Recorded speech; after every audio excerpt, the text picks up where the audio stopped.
이 시간 함께 하나님 말씀 보도록 하겠습니다. 오늘은 창세기 2장 15절부터 25절까지 말씀입니다.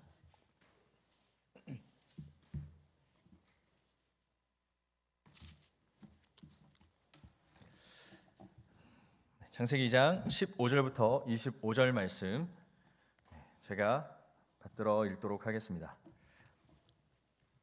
여호와 하나님이 그 사람을 이끌어 에덴 동산에 두어 그것을 경작하며 지키게 하시고 여호와 하나님이 그 사람에게 명하여 이르시되 동산 각종 나무의 열매는 내가 임의로 먹되 선악을 알게 하는 나무의 열매는 먹지 말라. 내가 먹는 날에는 반드시 죽으리라 하시니라. 여호와 하나님이 이르시되 사람이 혼자 사는 것이 좋지 아니하니 내가 그를 위하여 돕는 배필을 지으리라 하시니라. 여호와 하나님이 흙으로 각종 들짐승과 공중의 각종 새를 지으시고 아담이 무엇이라고 부르나 보시려고 그것들을 그에게로 이끌어 가시니 아담이 각 생물을 부르는 것이 곧 그 이름이 되었더라. 아담이 모든 가축과 공중의 새와 들의 모든 짐승에게 이름을 주니라. 아담이 돕는 배필이 없으므로 여호와 하나님이 아담을 깊이 잠들게 하시니 잠들매 그가 그 갈빗대 하나를 취하고 살로 대신 채우시고 여호와 하나님이 아담에게서 취하신 그 갈빗대로 여자를 만드시고 그를 아담에게로 이끌어 오시니 아담이 이르되 이는 내 뼈 중에 뼈요 살 중에 살이라. 이것을 남자에게서 취하였은즉 여자라 부르리라 하니라. 이러므로 남자가 부모를 떠나 그의 아내와 합하여 둘이 한 몸을 이룰지로다. 아담과 그의 아내 두 사람이 벌거 벗었으나 부끄러워하지 아니하니라. 아멘. 오늘 말씀의 본문은 정말 이슈가 많은 그런 본문 중에 하나라고 할 수 있겠습니다. 여러분도 이 선악과, 이 창세기를 읽으면서 이 선악과가 가장 먼저 우리 마음 가운데 부딪히는 이슈가 아닐까 생각합니다. 보통 이런 질문도 들어본 적이 있어요. 저는 선악과는 사과인가요? 혹은 조금 이제 좀 골똘히 한번 생각해 본 사람들은 도대체 하나님은 선악과를 왜 굳이 만들어서 먹게 했느냐?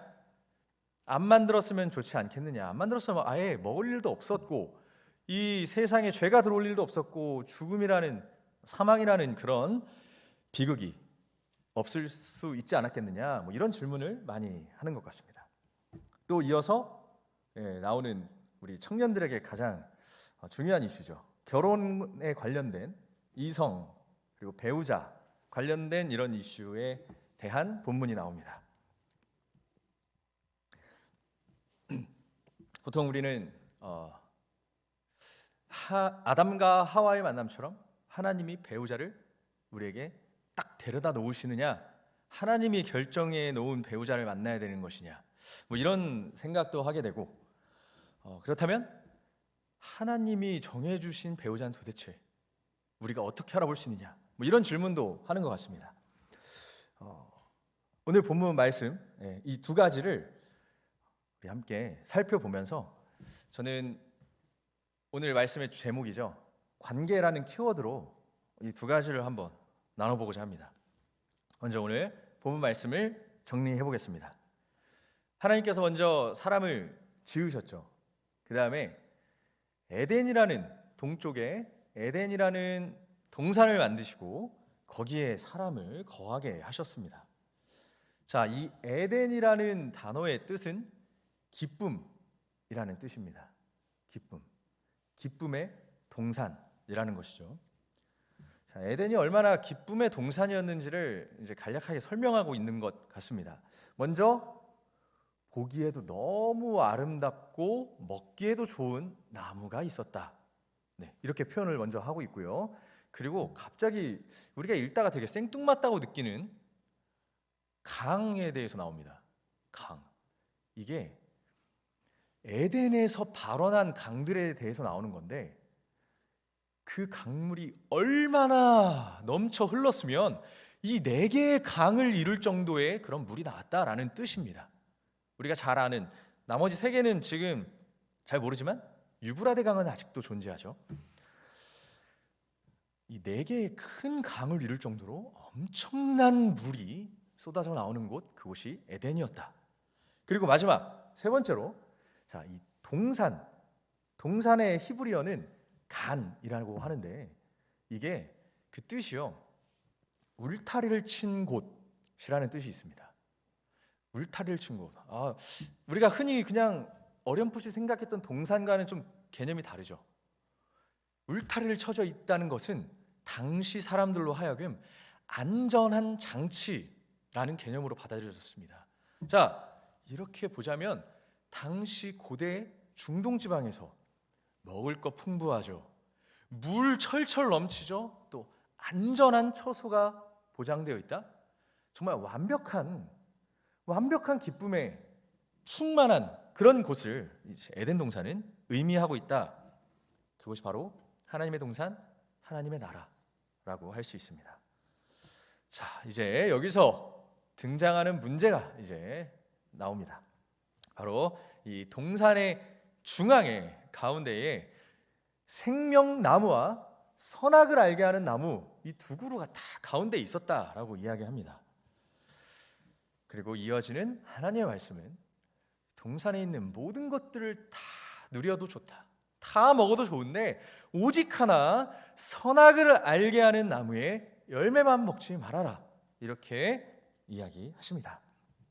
그리고 그것을 먹으면 반드시 죽을 것이다 라고 말씀까지 하셨는데, 우리가 잘 아는 것처럼 아담과 하와는 뱀의 유혹에 넘어가서 선악과를 먹어버리고 맙니다. 자, 이제 여기서 우리가 이제 질문을 하게 되는 거죠. 하나님은 왜 굳이 이 선악과를 만드셨을까? 하나님은 도대체 왜 이 뱀도 만들어가지고, 왜 굳이 아담과 하와가 유혹에 넘어가서 먹게 만들어가지고 이렇게 인간들이 고생을 하게 되었느냐? 혹시 여러분들도 그런 질문을 던져본 적이 있으실까요? 그리고 어느 정도 이제 많은 성경 공부나 또 설교를 많이 듣고 신앙생활 하신 분들은 이에 대한 답도 갖고 계실 겁니다. 저는 이 부분에 있어서 하나님과 이 아담, 인류를 대표하는 아담, 하나님과 인간의 이 관계에 초점을 맞춰서 이 선악과를 이야기해보고자 합니다. 먼저 우리가 이러한 질문을 던질 때에 하나님에 대한 오해가 있는데, 자, 하나님이 만드신 이 선악과 과연 악한 것이었을까요? 우리는 약간 어렴풋이 그냥 이제 추상적으로 생각하다가 이게 잘못된 선입견을 갖게 돼 있는 경우를 종종 발견하는데, 이 선악과의 이 열매에 그 안에 독이 든 성분이 들었다, 그 안에 이제 죄라는 성분이 들어서 그거를 먹어가지고 그것이 오염을 시켰다, 이런 개념을 갖고 있는 것 같아요. 근데 절대로 그런 것이 아니었습니다. 그 안에 들어있는 어떠한 성분으로 인해서 우리가 죄인이 되고 사망이 우리 안에 찾아온 것이 아니라, 하나님이 하지 말라고 한 그 명령을 어긴 그 행동으로 인해서 우리 안에 죄가 찾아온 것이라는 것이죠. 하나님의 금지한 것, 그 말씀을 순종하지 않고 따르지 않은 것, 그것이 바로 죄가 됐다는 것입니다. 여기서 우리 부부관계를 한번 얘기해보고자 합니다. 흔히 중매라고 하죠. 제가 살면서 처음으로 중매를 했습니다. 그리고 너무 신기하게도 어제 그 중매한 두 분이 어제 결혼을 했는데요, 정말 서로 끔찍히 아껴주고 사랑하고 그렇게 위하는 모습이, 제가 이게 중매해준 사람 입장으로서 너무너무 보기가 좋더라고요. 그래서 어제 그들이 하나님 앞에서, 그리고 결혼식장에 모인 하객들, 사람들 앞에서 이제 혼인 서약을 하고 사랑의 언약의 관계를 맺게 되었습니다. 자, 여기서 생각해 볼 것은 그 아름다운 사랑의 관계, 자, 그 관계 속에 무한한 자유만이 있을 것이냐라는 것이죠. 그 관계가 계속해서 건강하게 아름답게 사랑을 잘 보존하면서 유지되기 위해서는 반드시 지켜야 할 조항이 있다는 겁니다. 그것은 사람마다 어느 정도 수위는 차이가 있겠죠. 그러나 모든 것을 다 참아도 단 한 가지 참을 수 없는 것이 있지 않습니까? 바로 다른 사람을 사랑하는 것. 나와 결혼한 나의 배우자가 아니라 다른 사람을 사랑하게 됐을 때 그것만큼은 절대 어겨서는 안 되는 행동 아닐까요? 그렇다면 그 금기를 깼을 때는 어떻게 되는 것이죠? 관계가 깨어지고 마는 것입니다. 반대로 말하자면 관계가 유지되기 위해서는 반드시 그 관계 안에 금지된 조항을 잘 서로 지켜나가야 한다는 것. 이것은 비단 부부관계뿐만이 아니겠죠. 우리 사람과 사람이 서로 관계하는 모든 사이에서도 서로 지켜야 될 선이 있고 넘지 말아야 될 것들이 있습니다. 우리가 그것을 넘었을 때 관계는 반드시 깨어지게 돼 있습니다. 여러분, 하나님과 인간의 관계도 이와 같다는 것입니다. 선악과가 바로 하나님과 인간이 어떠한 관계를 맺고 있는가, 그것을 깨닫게 해주는 가장 훌륭한, 오직 유일한 장치였다, 이렇게 생각할 수 있습니다. 하나님과 인간이 계속해서 건강한 사랑의 언약의 관계를 유지하기 위한 유일한 장치가 바로 선악과라는 것이죠. 여러분, 결혼하는 분들이 여기 이쪽 손가락에 결혼 반지를 끼죠, 그렇죠? 욕하는 거 아니에요. 자, 이 결혼 반지를 끼는데 결혼하시는 분들이 이거 결혼 반지 나 왜 끼게 했어? 아우 답답해. 이거 족쇄야. 여러분, 그러면서 결혼 반지를 빼버리고 이러면 사실 더 이상 부부관계를 하지 않겠다라는 뜻이겠죠. 여러분, 선악과를 만든 것이 문제일까요? 선악과를 만든 것은 오히려 하나님께서 우리와 지속적인 관계를 유지하고 싶어 하시는 정말 사랑의 증표였다. 우리는 그렇게 받아들여야 할 것입니다.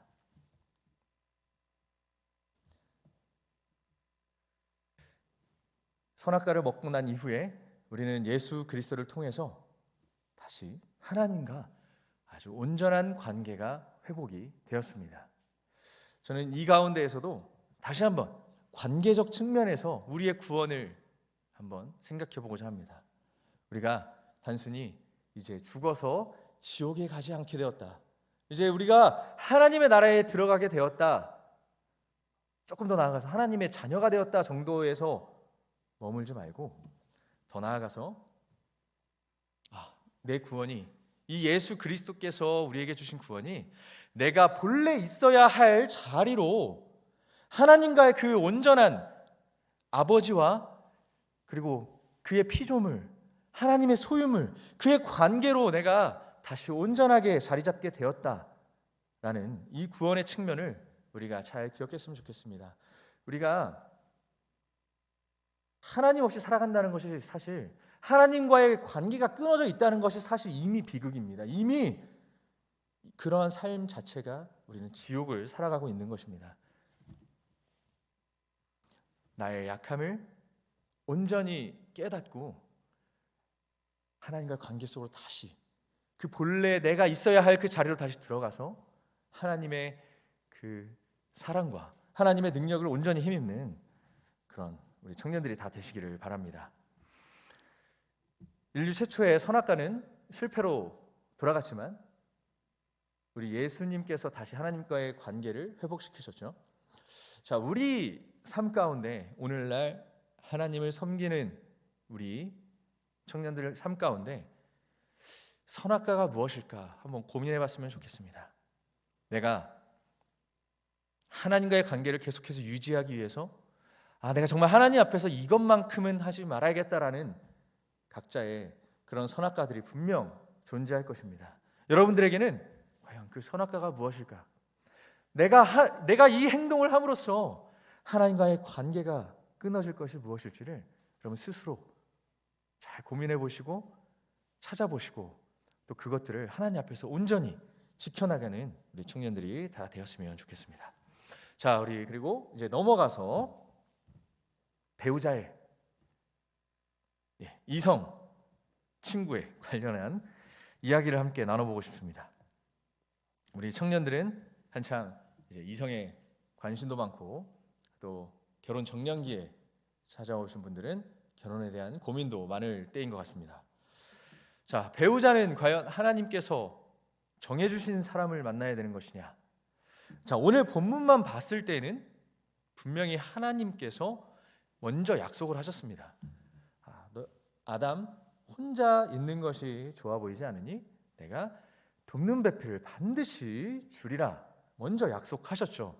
자, 그 약속을 반드시 하나님께서 지키시는 분이시기 때문에 하나님이 당연히 배우자를 배필로 데려오신다는 것은 분명합니다. 그러나 성경을 쭉 읽다 보면 아브라함의 종을 통해서 이삭이 중매로 사람을 만나게 되는 것도 보게 되고요. 야곱과 같은 경우는 이제 자기가 이제 삼촌 라반의 집에 가서 사랑하는 여인을 만나 직접 대시를 하고 결혼한 케이스도 있습니다. 자, 성경에서는 꼭 무조건 하나님만이 나에게 예정해 준 사람이 있다 이렇게만 얘기하고 있지 않습니다. 우리가 그것들을 종합해서 균형 잡힌 그런 이성을 만나야 될 것입니다. 자, 그러나 오늘 본문에서 강조하고 있는 것은 남녀가 만날 때는 반드시 하나님이 개입하신다는 것을 강조하고 있습니다. 혹시 오해하실까 봐 다시 한번 정리합니다. 자, 우리 내가 직접 사랑하는 사람을 만날 때에도 혹은 아브라함의 종이 이제 이삭을 중매해 줄 때에도 이삭의 그 아내 리브가를 만나게 중매해 줄 때에도 그 모든 만남 가운데에는 당연히 하나님의 섭리가 개입되어 있다는 것을 여러분 꼭 기억하시기 바랍니다. 다만 방법적인 측면에서 다양성이 있다라고 말씀을 드립니다. 자, 어쨌든 오늘 본문 말씀에서는 하나님께서 분명 약속하시고 주관하셨는데, 자, 우리가 가장 먼저 주목할 것은, 자, 하나님께서 배우자 상대방을 주신다고 했을 때 우리를 먼저 드는 생각이 그러면 하나님께 기도를 해야겠구나 생각을 하죠. 그래서 우리는 보통 어떤 사람을 만나게 해주세요라고 기도 제목을 막 씁니다. 어떤 사람은 막 100가지까지 쓰는 걸 봤어요. 100가지까지 쓰기도 정말 쉽지 않을 텐데 뭐 외모부터 해서 뭐 정말 구체적으로 쓰는 거죠.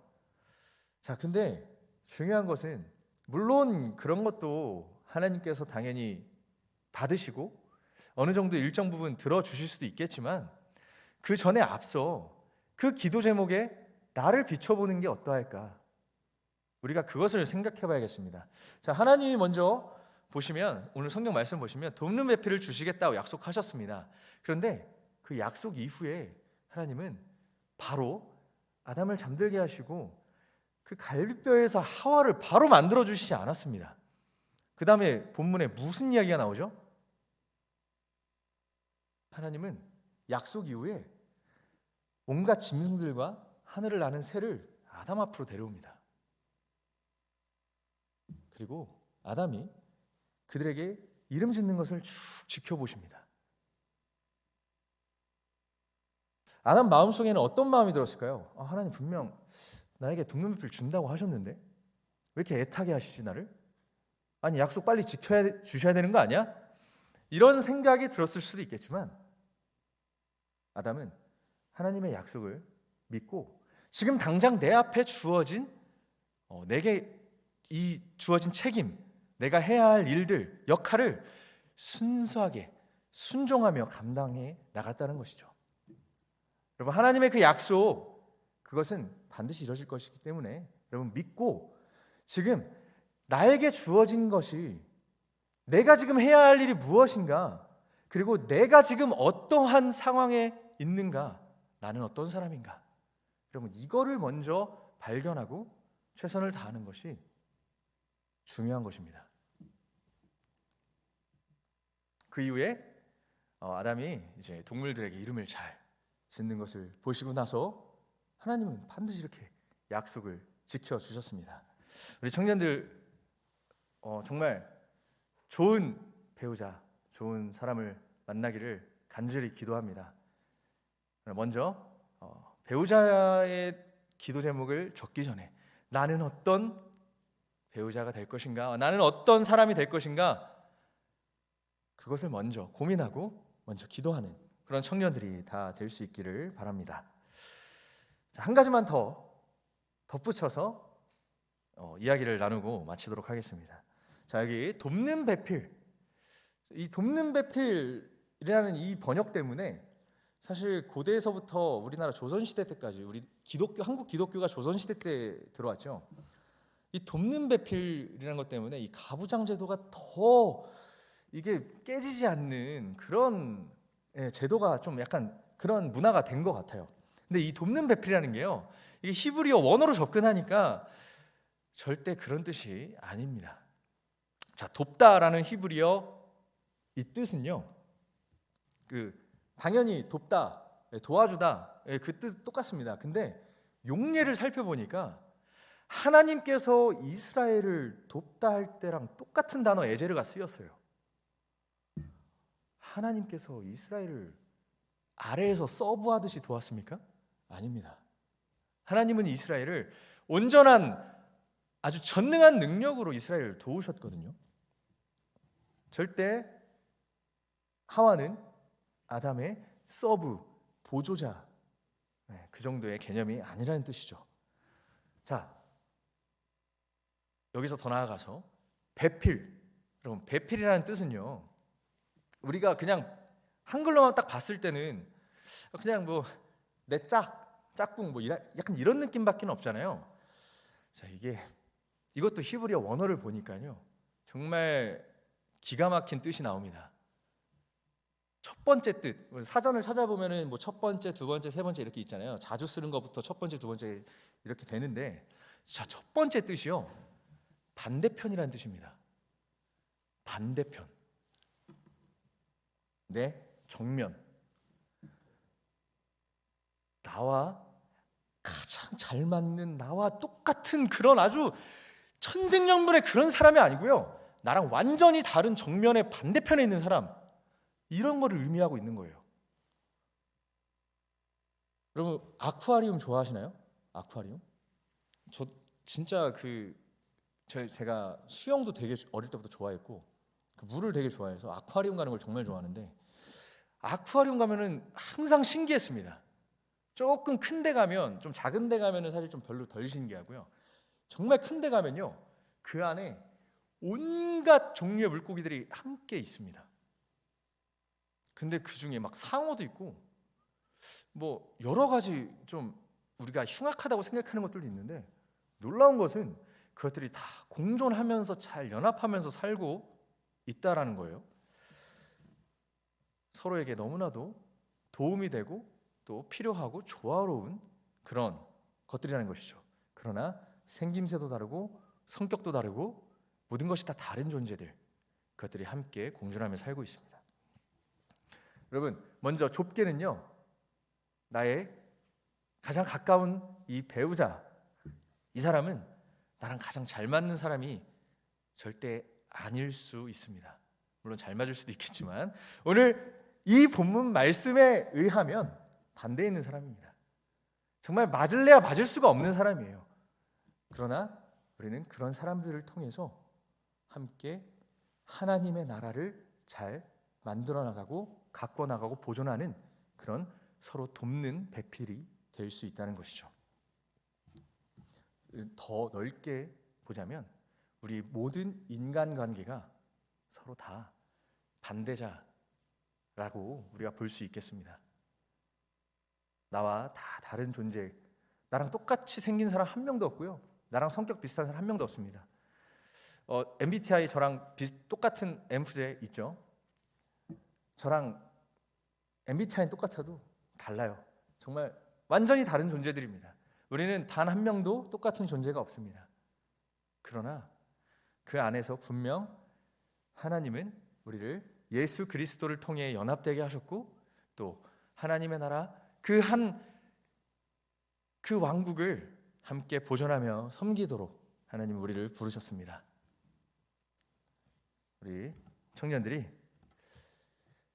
하나님 나라 안에서 우리가 어떻게 연합해야 되는가, 우리가 어떤 생각을 가져야 되는가, 나와 관계를 맺는 사람들과 내가 어떤 자세로 대해야 하는가를 잘 기억하셨으면 좋겠습니다. 그리고 그들과 더불어 이 하나님의 나라를 우리가 예수 그리스도를 통해서 다시 이 하나님의 나라로, 하나님의 에덴 동산으로 우리가 들어가게 된 우리가 정말 서로 아끼고 사랑하며 이 아름다운 공동체를 잘 보존하는 그런 청년들이 다 될 수 있기를 바랍니다. 우리 함께 기도하겠습니다. 하나님 감사합니다. 오늘 하나님께서 주신 이 귀한 말씀을 통해서 정말 우리가 하나님과 어떤 관계였는지 그 선악과를 통해서 알게 해주시고, 또 우리 예수 그리스도를 통해 우리가 하나님과 어떻게 다시 회복되고 하나님과 다시 어떠한 관계로 다시 접어들게 되었는지를 알게 해주셔서 감사합니다. 하나님, 우리가 하나님의 피조물로서 하나님을 온전히 섬기고 하나님께 순종하며 하나님께 영광 찬양을 돌리는 그러한 삶을 살 수 있도록 도와주옵소서. 또 우리와 관계 맺는 모든 사람들에게 하나님, 우리가 사랑할 수 있고 포용할 수 있는 넉넉한 마음을 허락하시고, 우리가 서로 다르더라도 서로 이해하며 우리가 오직 하나님의 나라, 하나님의 영광을 바라보며 그들과 연합하여 이 공동체, 이 아름다운 세상을, 하나님의 이 창조 세계를 잘 지켜나가는 우리 모든 청년들 다 될 수 있도록 도와주옵소서. 예수님의 이름으로 기도합니다. 아멘.